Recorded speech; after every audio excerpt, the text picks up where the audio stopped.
Texas and Texas A&M. Over 100 years of tradition.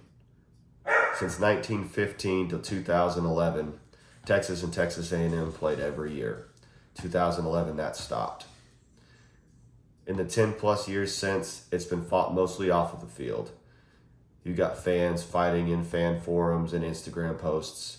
You've got universities fighting over players and coaches, most recently as the Longhorns stealing Jim Schlossnagle from the Aggies. All of that culminating with the game this weekend. There'll be more on the line than just the score. There will be an SEC title berth. There'll be a playoff spot. There'll be a year's worth of bragging rights and being able to claim the title king of the great state of Texas. With all that being said, the Texas Cold War is finally over. Welcome back to No Huddle Sports. Let's take a look at what's at stake for each team. For Texas A&M, a win, they'll finish the year at 9-3, advance to the SEC championship game, their first since 1998, and a potential playoff spot. With a loss, they'll finish the year 8-4, no SEC championship game, and they'll have their fifth 8-win season since 2012. For Texas, a win, they'll be 11-1, advance to the SEC championship game, their second in 2 years, the last one coming in the Big 12, almost guarantee themselves a playoff spot, and they'll get a rematch against Georgia in the SEC championship game. With a loss, they'll finish the year 10-2, throw themselves back into the pool of all the two-loss SEC teams, but I still think they'll have a playoff spot even if they lose. Can Texas keep Marcel Reed in the pocket and force the Aggies to try to beat them through the air? Right now, the Aggies run the ball almost 60% of the time, averaging 200 yards per game. The Texas defense is 11th in the country in stopping the run, and they have the number one pass defense in the country.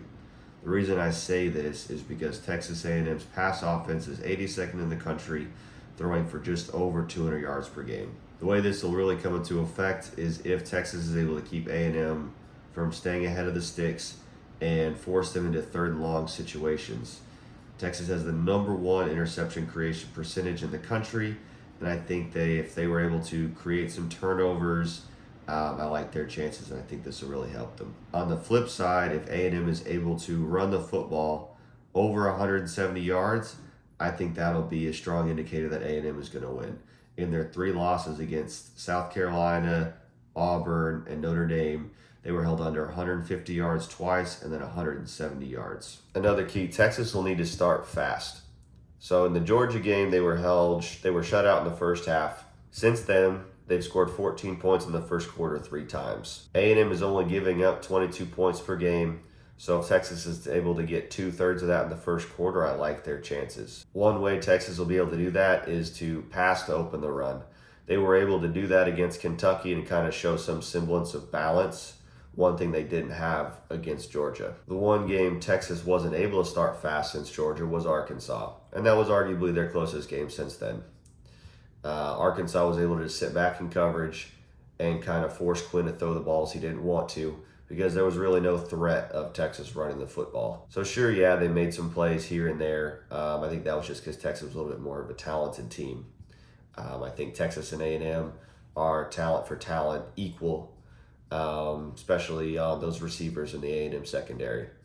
So if A&M is able to sit back in coverage and stop the run without having to stack the box, I think that favors the Aggies. But if Texas is able to run the ball and kind of force them to kind of have to come up and not play 2 deep safeties with the whole game, I think that'll allow Texas to get some more shots down the field and then kind of have some semblance of balance, and that will really be in favor of the Longhorns. The final thing, or the last thing I want to watch in this one, is can the Aggies get pressure on Quinn Ewers? Against Georgia, their 1 loss on the year, the Longhorn QBs were sacked 7 times and they lost 3 fumbles. Kirby Smart was able to throw all kinds of crazy different blitzes, packages, and schemes that really confused the Longhorn QBs. And what that did is it created a lot of short fields for the Bulldog offense, and it really kept the Longhorn offense off track. So I think A&M will need similar opportunities in this one.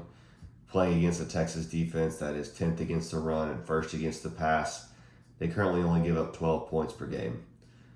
So I think that A&M will need to create similar type situations in order to kind of flip this in their favor.